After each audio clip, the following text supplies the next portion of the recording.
Sebelum kita mulai videonya, kejadian yang mau diceritain setelah ini tuh kejadian 1 tahunan lebih yang lalu lah. Dan videonya diedit beberapa bulan setelah itu. Ini penjelasan singkat biar ada konteks nanti pas nonton. Tapi yang mau skip bisa pakai timestamp yang ada di bawah. Jadi kenapa nggak di-post 1 tahun yang lalu, pas videonya selesai diedit, aku belum boleh nge-post videonya. Shoot ini kan part dari sebuah campaign ya. Tapi ternyata jadwal-jadwal itu pada mundur. Otomatis video ini walaupun aku udah berusaha nggak nge-spill filmnya, tetap nggak boleh tayang karena footage-nya. Setelah filmnya tayang, aku yang lupa sama video ini, jadi nggak di-post. Dan kemarin pas lagi ngebarisin data ketemu video ini dan pas ku tonton, lumayan menarik juga. Kayak ngeliat progres kita dalam kurang lebih 1,5 tahun yang lalu tuh udah gimana aja sih. Ada pendapat kita yang berubah nggak, ada perkembangan nggak, dan ada sesuatu yang aduh sulit dijelaskan dengan kata-kata. Nanti aku bakal cut ke sini kalau ada yang mau ditambahin. Jadi keep in mind, ini perspektif dari seorang Edo hampir 1,5 tahun yang lalu. Oke, kita mulai.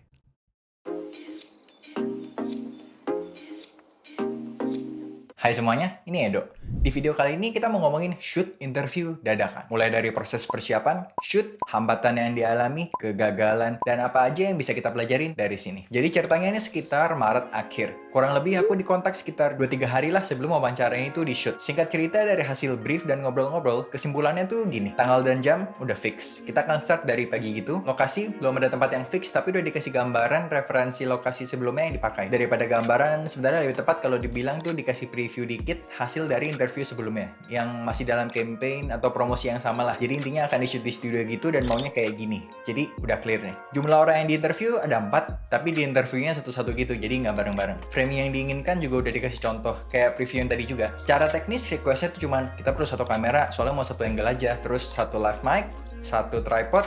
Udah, itu aja requestnya. Simpel banget ya. Jadi, based on informasi yang didapat, akhirnya setupnya gini. Kamera Sony A7C, lensa Tamron 2875, mic-nya pakai Saramonic Blink 500 Pro B2.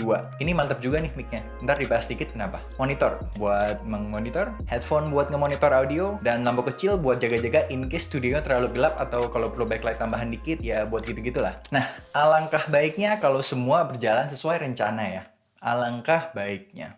Jadi waktu mulanya tuh sesuai rencana. Enggak, itu cuma harapan. Kita telat 1 jam dari rencana awal. Itu bukan masalah sih. Maksudnya ya itu masalah sih. Tapi gini, yang lebih jadi masalah tuh inget tadi referensi yang dikasih kan rencananya kita bakal shoot di rumah atau studio gitu. Kalau tetap di situ mungkin nggak masalah ya. Tapi sesuai B-roll yang dilihat pas lagi setup kamera tadi ternyata nggak jadi. Dan akhirnya kita jadi nge-shoot di outdoor gitu. Yang berarti ini jadi masalah nih. Sebenarnya bukan lokasi outdoornya sendiri yang masalah, tapi karena lokasinya kan berbeda dari plan awalnya. Yang berarti sebenarnya ini kan memerlukan preparasi yang beda juga. Tapi ya udah, namanya udah gitu ya, kita do what we can aja. Setting kamera in case ada yang penasaran, picture quality-nya di 4K, 25 fps, color profile di S-Log 2, gear tadi udah ya. Akhirnya aku coba setup sambil cari framing. Karena ini outdoor dan aku nggak ada lampu atau light modifier apapun, subjek ditaruh di shade. Ini apa sih namanya? Bayang-bayang gitu ya. Pokoknya tempat yang gelap tutup pohon ini loh. Supaya subjeknya tetap dapat soft light, bukan harsh light. Yang biasanya tuh ini looks yang lebih diinginkan ya. Karena soft light bakal lebih flattering ke muka dan badan subjek. Kecuali emang ada keperluan, misalnya ada emosi yang perlu disampaikan menggunakan harsh light.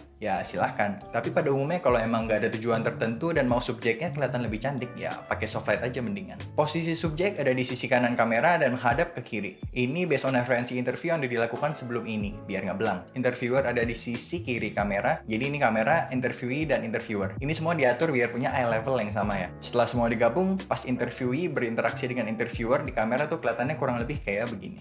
Audio cukup simple ya. Saramonic wireless lav tadi dipasang di thailand atau subjek, plug and play, tes, atur volume, diusahain kurang lebih volumenya ada di min 12 dB lah rata-rata. Jadi masih ada spare headroom. Hasilnya kurang lebih kayak begini. Karena banyak banget scene-scene yang mengharuskan kita tidak memakai alas kaki. Pas ganti subjek, ulang lagi proses yang sama, terutama pengecekan audio, karena tiap orang kan ngomongnya beda-beda ya. Dan karena posisi mataharinya agak geser terus ya, otomatis posisi subjek ini agak kita geser-geser juga. Makanya framingnya itu juga agak lain setiap interview, karena ini kan full ngandelin natural light, yang di luar kontrol kita. Jadi kita yang harus nyesuaiin. Dan tentu saja belum syuting namanya kalau belum ketemu hambatan. Problem pertama, karena waktu shootnya mundur juga, akhirnya sampailah kita ke jam-jam siang di mana si matahari ini makin terang, makin ngasih harsh light. Arahnya juga mulai datang dari atas banget, kurang bagus gitu kan. Dan di interview yang ini, yang ketiga, udah agak terlalu, agak bikin deg-degan gitu. Karena ini ada spot-spot yang lightingnya agak overexposed dan sekitarnya juga makin terlalu terang kalau kita bandingin sama subjeknya. Dimana sebenarnya idealnya si talent atau subjek itu ya yang paling terang di frame, biar dia yang jadi titik fokus utama, mengambil spotlightnya. Tapi ya masih oke lah. Dan setelah interview yang ini akhirnya break makan siang dan setelah itu kita nunggu agak mendung sedikit. Bukan mendung ya, sorry. Nunggu agak cloudy gitu. Terus baru interview ini dilanjutin. Setelah syuting dilanjutin, disinilah kita ketemu problem kedua. Dimana ada perubahan rencana.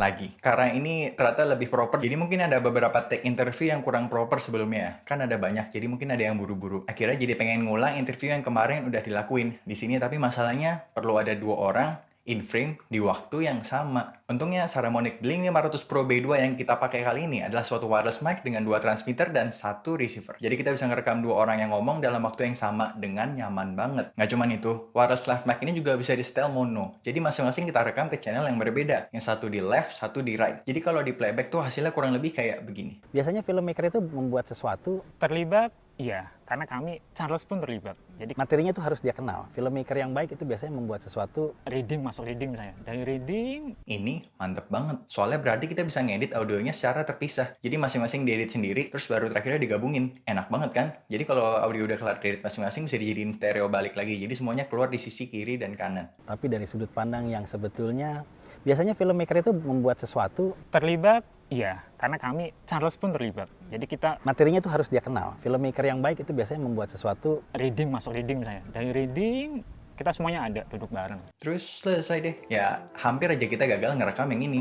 Walaupun sebenarnya ini emang terjadi karena ada perubahan scope pada syuting. Jadi sebenarnya kalau emang nggak bisa pun ya nggak masalah. Tapi untungnya ya bisa kan. Jadi poin plus juga. Kira-kira begitu audionya secara singkat. Karena ini bukan review mic Saramonic ini juga sebenarnya. Walaupun kayaknya barusan kedengeran kayak promosi ya. Tapi bukan. Dan karena ada 2 orang, berarti kita perlu lensa yang lebih wide juga. Jadi lensa 2875mm ini jadi penyelamat banget. Karena tinggal diputer, zoom out, mantap. Habis itu, dan ini hasilnya kurang lebih. Karena banyak banget scene-scene yang mengharuskan kita tidak memakai alas kaki. Dan buat saya itu challenging banget tuh, menantang banget. Jangan lewatkan Pertarungan battle terakhir antara kebaikan melawan Reading, masuk reading misalnya. Dari reading, kita semuanya ada duduk bareng. materinya itu harus dia kenal. Filmmaker yang baik itu biasanya membuat sesuatu. Dan tolong diingat ini personal cut dan editan dari aku. Jadi ini bukan hasil final yang dipakai sama agensinya. Aku cuma bertugas nge-shoot di sini soalnya. Udah masa depan motong, ini bagian yang aduh, karena kita kan mulai agak telat ya, jadi lebih siang dari rencana tuh. Jadi lumayan kontras banget tuh. Nah akhirnya mau nggak mau ya aku pakai S-Log 2. Maksudnya ya supaya lebih aman, jadi bisa menggunakan kapasitas dynamic range si kamera dengan maksimal kan. Pas ngasih file aku juga udah tulis dengan detail ini di shoot dengan kamera apa, formatnya apa, profilnya apa, dan gimana-gimananya pokoknya ditulis semua dah. Dan coba lihat hasil final yang dipakai. Ini adalah mengeluarkan, membangkitkan perasaan. Pertarungan battle terakhir antara kebaikan melawan kejahatan. Bercucuran langsung ini air mata. Padahal selain nulis kodeknya aku juga udah bilang kalau ada perlu apa-apa ya bilang aja. Terus padahal coba lihat nih ya, tinggal dipakein LED, boom. Langsung loh set face. LED available di description. Jadi kurang lebih begitu dan mari kita masuk ke rangkumannya. Masalah yang kita temuin di shoot ini kan ada beberapa berarti ya. Di antaranya tuh ngaret. Based on pengalaman sebelum-sebelum ini juga 99% syuting kayaknya sih bakal ngaret. Tapi kitanya ya jangan jadi ikutan. Tetap on time lah kitanya. Kalau emang harus ngaret pun ya jangan sampai itu karena kita. Perubahan lokasi. Studio indoornya jadi outdoor. Yang ini berarti kita jadi pakai full natural light. Yang berarti kita nggak controllable. Perlu ada 2 orang in frame di waktu yang sama. Apa yang bisa dilakukan dengan lebih baik? Ngaret. Perubahan lokasi, natural light ini kan sebenarnya nggak bisa tahu ya. Cuma nanti kalau ketemu interview yang serupa lagi, aku bakal fix bawa light modifier minimal asal ada yang kayak 5-in-1 gitu. Kalau emang nggak ada budget buat jaga-jaga, nggak susah juga baunya sebenarnya. Dan mungkin akan lebih memastikan atau lebih meyakinkan kalau harus ada lighting. Jadi lebih nekenin kalau lighting itu wajib banget. Kalau shooting outdoor kayak gini, mungkin seenggaknya ada yang kayak ML60 atau sejenisnya. Kalau bisa sih yang lebih terang lagi. Tapi intinya pengen lighting yang bisa dipower dengan battery juga. Jadi kalau tiba-tiba perlu syuting di outdoor pun tetap gampang dipakainya. 2 orang in frame. Ini untungnya masalah yang terpecahkan karena live mic yang dipakai bisa dipecah channelnya. Jadi aman. Lensa 2875mm ini juga yang bikin tiba-tiba kita perlu vokal yang lebih wide tadi juga teratasi. Bayangin kalau aku cuma datang dengan lensa fix 85mm misalnya.